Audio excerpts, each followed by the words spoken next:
This is the demonstration of the first version of the Environmental Impact Optimizer plugin as a part of deliverable 3.3 in Work Package 3 of the UPCAST project.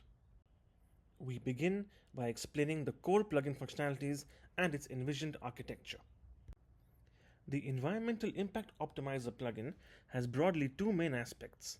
The first is what we call energy profiling, where the plugin will estimate the energy consumption associated with a dataset using AI models in different stages of a dataset processing workflow.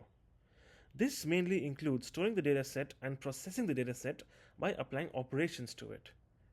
Eventually, based on the predicted consumption and other relevant metadata, a profile will be assigned, which could be similar to a rating. Additionally, using explainable AI techniques, the results will be more interpretable. The second main aspect is the actual monitoring of operations applied to datasets and generating energy consumption metrics associated with the data processing workflow. We can monitor processes applied to datasets within an execution environment in real time to get accurate power consumption values. In this deliverable, two core functionalities have been presented. The first is calculating the energy consumption associated with storing a dataset in a given storage infrastructure. Different datasets can be stored in different types of storage systems for varying amounts of time. There are energy costs associated with this, and factors such as the size of the dataset, how long it has been stored, and the disk utilization all play a role in contributing towards its energy consumption. Experiments have been conducted for certain use cases to generate data for modeling the energy and environmental costs. The metrics calculated for these are the energy consumption for storing the dataset, the CO2 emissions, and the monetary value of those emissions, which is the energy cost. The other core functionality of the plugin described in this demo is about monitoring and quantifying the energy consumption and environmental costs of applying operations to datasets. These operations can be atomic or machine learning models, and the energy consumption is calculated using an in-house tool that has been developed. This tool, called Papillon, is a system that monitors processes or workflows that are being executed and calculates its power consumption in real time every minute. It also collects other system information such as the CPU usage, input-output streams, and RAM usage. All this information is then stored in its internal database. It employs a client-server architecture. Experiments were conducted on several atomic operations and two machine learning models to collect data for modeling. Atomic operations such as updating values, filtering values, appending data, or calculating summary statistics were used because these or combinations of these are typically used in data pipelines.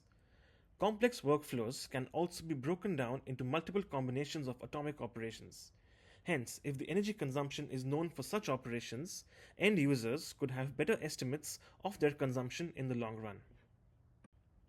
Now we will see a demonstration of how the experiments are performed to collect data. One use case has been shown for each: the dataset storage and the processing energy consumption. The results for all the use cases have been described in the deliverable document. Storing and processing dataset energy consumption and associated environmental and economic impact in a given computing infrastructures and in various computing infrastructure as well. This is a quick demonstration for how we quantify and profiling energy consumption for storing and processing a given dataset in a given computing infrastructure. This demonstration starts from quantifying and profiling energy consumption associated storage with node traffic. For example, you can see here, this is the implementation that we model to profile the energy consumption of a given dataset in different types of storage infrastructures. So basically, this is how it works. The percentage utilization of a given dataset in the storage system that occupied by the dataset multiplied by the static energy consumption of that particular storage system, and by the time for how long it stays in that storage system. For example, this is the profile we've been doing. This is the profile in different types of storage infrastructures. So we based on the technical inputs, we quantify and profile the energy consumption and associated parameters As you can see from the screen, these are the energy consumptions, these are the energy intensity per bit of the dataset, and this is the environmental impact every datasets that were profiled so far. Then the next demonstration will be on the process. Here we have here we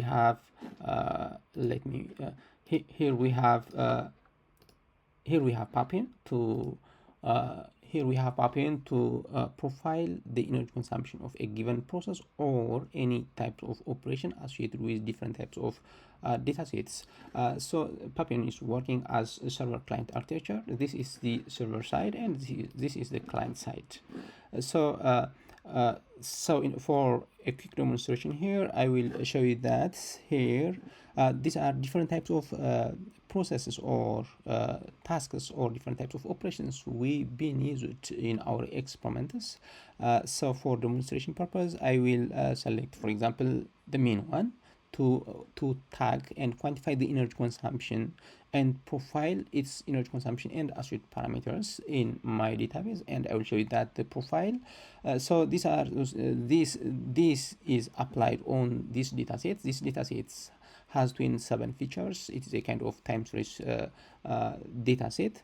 So let me show you that the server side, for example, let me show you its dashboard. This is the dashboard. Here we have these are those different types of infrastructures or different types of computing infrastructures we've been using in our experimentations.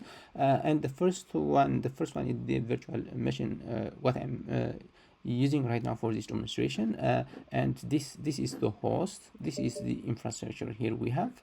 So for example, here this is the host or the virtual machine what I'm using right now, and let me show you that the profile for the associated tasks as I told you that which is associated with the main. For example, this is a Papian database, a master server database. Basically, it has these two tables, activity and applications tables. These application tables associated with the tasks, and this activity table associated with the energy consumption and other associated parameter profiles. So, for example, let me show you that. For example, here we have different types of process or tasks, but in order to filter out that we want, that was so mean. That was mean. For example, let me simply write here mean. For example, yeah, this is the tasks, or this is the task we already tagged and profiled like this. This is the task or the operation name, and this is the activity ID, which is linked with the activity profiles. The activity profiles here, for example, you can see that this is the ID. The ID is incremental 653. Then when you go here to the associated activity profile, here 652, for example, yeah, 65, yeah, this, yeah, it starts from here, and these are the profiles. The profiles associated with the power consumption. The first column in here is the host ID, which means that the infrastructure. This is the power consumption. This is the CPU utilization, and stat2 is the memory utilization of that particular process. And this is the input-output stream in every 1 minute, and this is the time steps in every 1 minute. So this is the profile, how it looks like for every process that are applying in different types of data size and different types of computing infrastructures. Actually, this can works in principle in different types of data processing workflow that has access to. Now that we have seen how the experiments were conducted, we will look at the API demonstration of how the plugin will be accessed. Environmental plugin comprises REST API. The REST API has several endpoints. For the first version of this plugin, only the estimates environmental endpoint is operational. This endpoint estimates the database storage and/or the data processing workflow energy profile. The data processing workflow is also simplified to a list of operations. To use this endpoint, a user needs to provide the needed information in form of a JSON object and to precise the kind of profile he is requesting in the profile type query parameter. To test the estimate energy profile, we need to click in the on the Swagger interface, we need to click on the try it out button. Then we need to precise the profile type that we are requesting. So full is to get the dataset storage energy profile and the data processing workflow energy profile. We need also to provide the needed information. For instance, for the data processing workflow, we need to provide the operations name. Then we need to execute the request. We will get back a response body in form of JSON object with mainly three parts. The first part is the dataset storage energy profile. The second one is the operations energy profile, and the third one is the total of energy profile.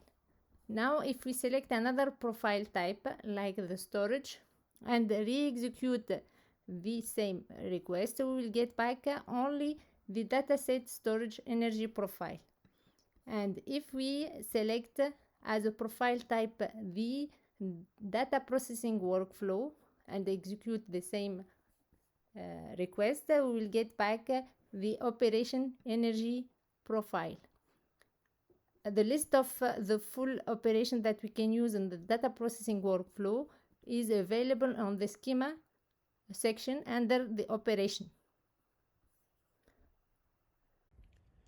As a result of the experiments, analysis and insights have been gained that will inform the design and development decisions to be implemented for the final version of the plugin.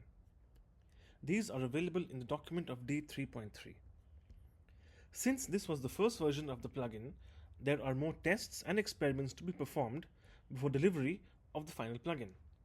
These include conducting more diverse experiments, which will consider different types of data and more powerful computing infrastructure. We will also investigate the power and energy consumption associated with running machine learning models in a GPU, as that is another very typical scenario in data processing workflows. Finally, the results will be easier to interpret using explainable AI techniques. Thank you very much for your time.